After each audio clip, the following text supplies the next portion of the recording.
Good afternoon, everybody. I'm going to try and keep this video under a minute and a half.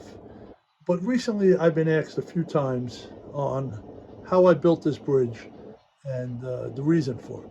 Well, originally when I built the layout, the upper level was out here and I pushed the upper level back. So I had to span these tracks, and I wanted to span these tracks without putting any pylons from underneath. So I had to build an actual suspension bridge. Yes, this is an actual suspension bridge. Okay, with that being said, these are 1x4 PVC, two of them that come across the span. These are 1x2 PVC that I bent with a heat gun. In the middle trusses, those are also 1x2 PVC. These are 1x2 PVC, and this is actual aircraft cable. And when I put the aircraft cable in, I had to crimp it and then countersink it into the beam so you can't see it up here.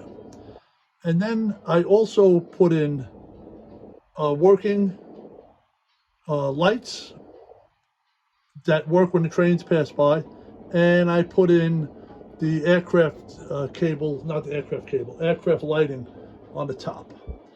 And I hope that helps. Have a great day.